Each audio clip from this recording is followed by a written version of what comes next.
Franck Ferrand raconte sur Radio Classique.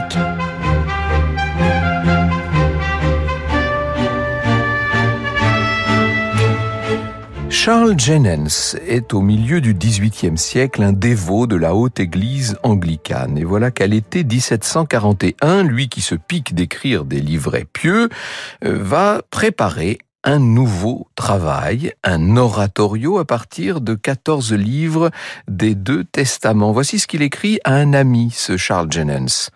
Handel dit qu'il ne va rien composer l'hiver prochain, mais j'espère pouvoir le persuader de mettre en musique un autre recueil basé sur les saintes écritures que j'ai réalisé pour lui et de le faire représenter à son propre profit durant la semaine sainte. J'espère qu'il donnera libre cours à tout son génie et à tout son art afin que cette composition puisse surpasser toutes ses compositions antérieures, de même que ce sujet surpasse tous les sujets, puisque le sujet c'est le Messie. Et Friedrich Handel va écrire sa partition en seulement 24 jours. C'est une célérité absolument invraisemblable, mais qui, dans son cas, n'est pas tout à fait inhabituelle. Précisons que certains moments culminants parmi les plus connus de cet oratorio, le Messie, sont repris de compositions antérieures. C'est l'habitude à cette époque, et tout particulièrement chez Handel, de recycler des travaux dont on disposait déjà. Le texte concocté par Charles Jennens relève moins de l'histoire sacrée que d'une espèce de louange, de méditation sur le mystère de la rédemption et sur la relation qu'entretient l'homme avec Dieu. C'est pourquoi le titre de Messie se révèle un petit peu trompeur. Selon le mot de Jean-François Laby, le Christ en est aussi absent que l'est l'Arlésienne de la musique de scène de Bizet. Il y a un équilibre dans cette œuvre extraordinaire entre des récitatifs qui, il est vrai, sont assez peu nombreux, des arias, des chœurs. Tout ça est très efficace avec une intensité entretenue sans véritable débauche de moyens. Il faut vous dire que l'orchestration est très savante. Quant à l'objet poursuivi par le compositeur, je suis désolé d'avoir seulement diverti le public, dira Handel. Moi, ce que je désirais, c'était le rendre meilleur. Franck Ferrand sur Radio Classique. Handel était né en 1685 à Halle. Halle, c'est en Saxe-Anhalt, pas loin de Leipzig. On est en plein cœur de l'Allemagne, si vous voulez. Il était né là-bas, il avait reçu là-bas sa première éducation musicale et à 21 ans, on est en 1706, il fait un voyage en Italie, en passant le gros de son temps à Rome. Il va composer de la musique d'église, pas mal de cantates italiennes, des oratorios. Disons-le, les oratorios romains n'ont pas encore la forme que prendront les oratorios anglais, parce qu'il leur manque un élément absolument essentiel qui va être typique de l'œuvre de Handel, et c'est le chœur. Il va faire ensuite un voyage, il voyage pas mal, et c'est à l'occasion d'un second voyage à Londres qu'il décide de s'établir chez les Anglais. Pendant une trentaine d'années, de 1711 à 1741, pendant ces 30 ans, il va composer une quarantaine d'opéras. Et quand je dis qu'il les compose, il organise aussi les représentations, il surveille l'exécution d'œuvres d'autres compositeurs. Disons-le, l'opéra italien est un genre très exigeant qui dépend largement des caprices du public, et Handel est assez fatigué des efforts et des intrigues constants que tout cela suppose. Il cherche une source de revenus qui serait un petit peu plus sûre et qui lui donnerait notamment l'occasion de satisfaire son goût de la bonne chair. Parce que ce qu'il faut vous dire, c'est qu'Handel est un gros mangeur. C'est un homme immense, une sorte de géant. Il fait 1m90, il est corpulent. C'est Alexander Pope qui en donne une description de comme une sorte d'ogre. On raconte qu'un jour, il était entré dans ce qu'on pourrait appeler presque un restaurant déjà à l'époque. Il demande 3 repas. Et on tarde à le servir. L'aubergiste apporte seulement un repas et Handel lui demande, mais j'en ai demandé 3, mais j'attends la compagnie, répond l'aubergiste. Mais la compagnie, c'est moi. Servez-moi prestissimo, avait lancé Handel. Donc, ce Georg Friedrich Handel, qui commence à se lasser un peu de l'opéra, se met à produire des œuvres qui ne sont plus des œuvres scéniques. Et dans les années 1740, c'est la production d'oratorio qui va remplacer chez lui la production des opéras. Il faut dire que les oratorios, d'abord, c'est plus avantageux économiquement pour un compositeur. Du point de vue artistique, ça permet une plus grande liberté de composition. Handel peut donner libre loisir à des formes qui lui appartiennent en propre. il peut faire appel de manière plus directe à son incroyable originalité, car c'est un homme d'une grande originalité, et surtout il va pouvoir utiliser la langue du cru, en l'occurrence l'anglais, puisque l'italien est en quelque sorte la langue réservée à l'opéra. Dans son oratorio Le Messie, il va aligner des scènes qui sont toutes très différentes. Il y a une grande variété de climats musicaux. Par exemple, vous avez une scène de liesse qui est suivie par un moment tout à fait contemplatif. Ou alors, vous avez un passage assez dramatique qui va succéder à un passage qui, lui, était beaucoup plus méditatif. Parmi les grands moments du Messie, il faut citer l'air de ténor « Every valley shall be exalted », avec des vocalises assez incroyables, l'air de la basse de Trumpet Shall Sound, avec des fanfares de Jugement Dernier très impressionnantes. Handel confie le cœur de l'ouvrage, si vous voulez, à l'alto, le contre-ténor, avec notamment He Was Despised, qui est d'une grandeur assez tragique, mais le plus présent dans le Messie, ce sont les chœurs. Une vingtaine de chœurs qui attirent l'attention, évidemment.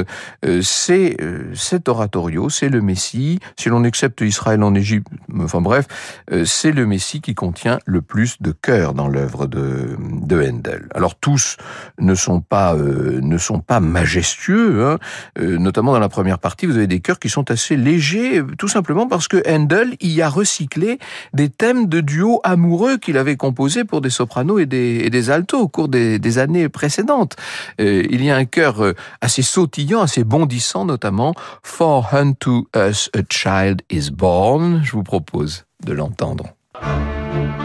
Vous écoutez Radio Classique. Alors comment est-ce qu'il a été reçu, ce Messie de Handel? Si l'on ouvre le Dublin Journal du 27 mars 1742, on annonce la première représentation en ces termes.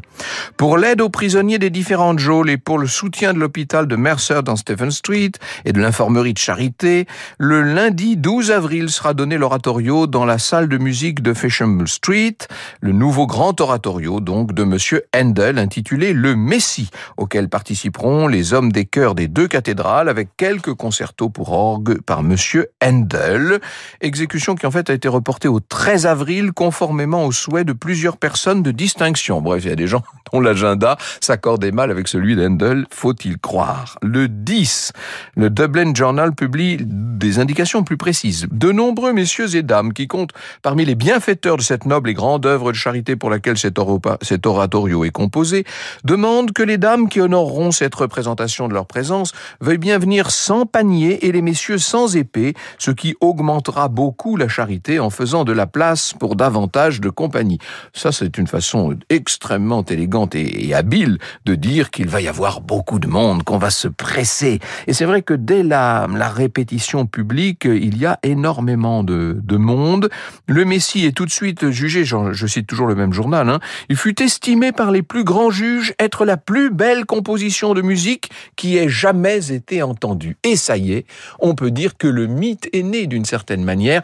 On serait en présence de la plus grande œuvre de tous les temps. Accueil enthousiaste pour ce Messie, qui s'explique non seulement par le texte et la musique surtout de l'œuvre, mais aussi par le fait que pas mal d'ecclésiastiques aient été impliqués dans sa commande et qu'ils ont beaucoup fait la publicité de Handel.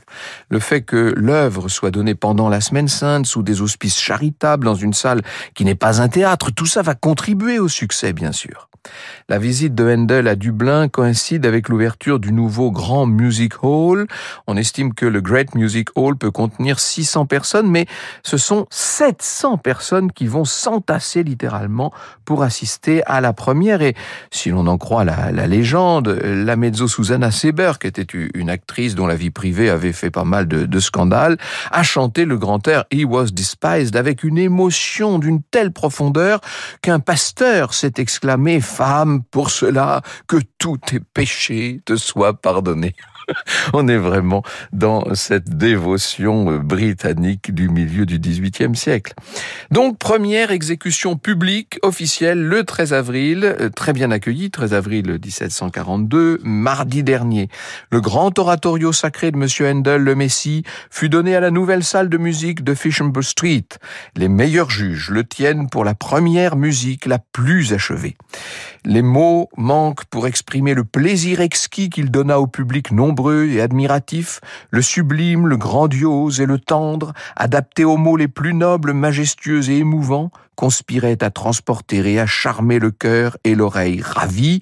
Il n'est que justice pour Monsieur Handel que le monde sache qu'il donna généreusement l'argent résultant cette grandiose exécution, lequel sera également partagé entre la Société d'aide aux prisonniers, l'infirmerie, et là on vous cite toutes les belles œuvres dont Handel a fait le bonheur. Il y avait à peu près 700 personnes, précise le Dublin Journal, dans la salle, et la somme rassemblée pour cette noble et pieuse cause se montait à peu près 400 livres, dont 127 iront à chacune des grandes et pieuses œuvres.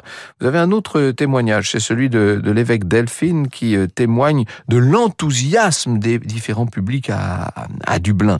De même que Monsieur Handel, dans ses oratorios, surpasse de beaucoup tous les autres compositeurs que je connais, de même dans le célèbre oratorio intitulé « Le Messie », il semble s'être surpassé lui-même. Le tout est au-delà de rien de ce que je pouvais imaginer avant de l'avoir lu et entendu.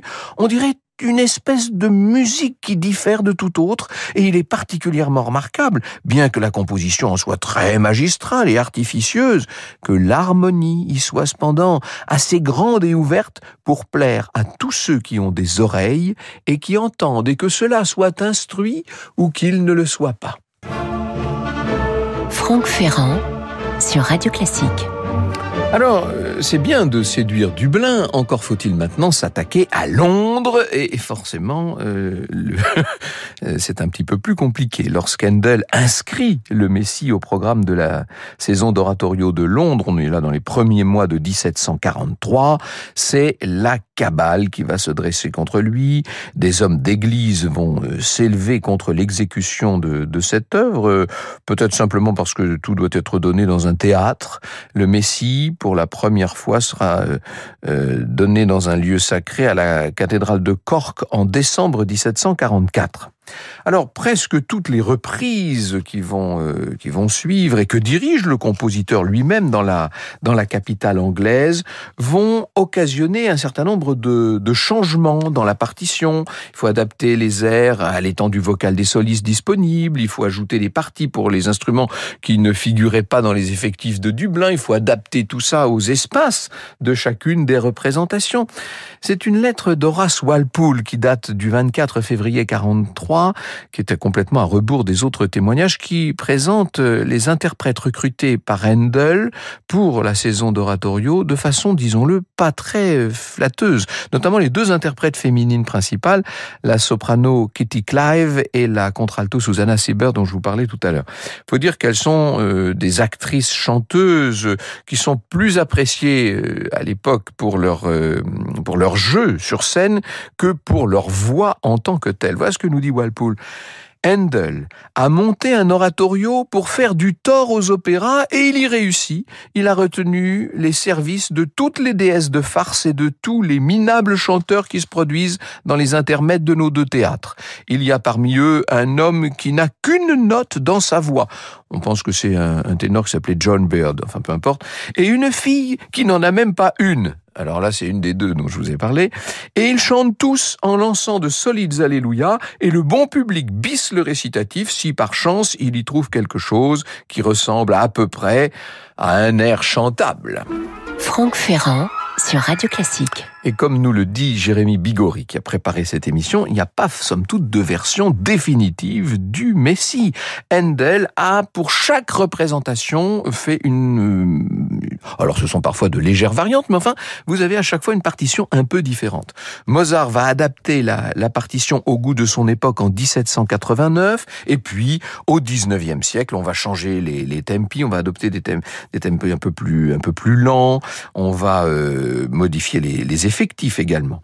Dès 1784, c'est-à-dire 25 ans après la mort du compositeur, il faut savoir que Handel était mort en 1759, on a fait exécuter le Messie à l'abbaye de Westminster par 275 instrumentistes et 300 choristes. C'est-à-dire que le Messie est devenu une espèce d'excuse pour multiplier les effectifs. En 1883, des interprétations au Crystal Palace vont rassembler jusqu'à 400 exécutions. On appelle ça la tendance victorienne. Évidemment, quand dans les années au milieu du XXe siècle, on va revenir à la musique baroque, les baroqueux bien informés vont revenir aux sources et revenir aux effectifs originaux, bien sûr. Le Messie ne sera imprimé intégralement qu'en 1767, donc vous l'avez bien compris, à titre posthume. Ça faisait 8 ans que Friedrich Handel était mort à cette époque-là. Et évidemment, on va multiplier les récits plus ou moins apocryphes, les légendes. Une tradition douteuse consiste à se lever au moment de l'Alléluia. Bon bref, c'est une œuvre, vous l'aurez compris, qui est à part des autres, qui possède son histoire propre et qui possède surtout ses propres légendes. On n'a aucune idée de ce qu'Handel lui-même, après tout, pensait de son Messie.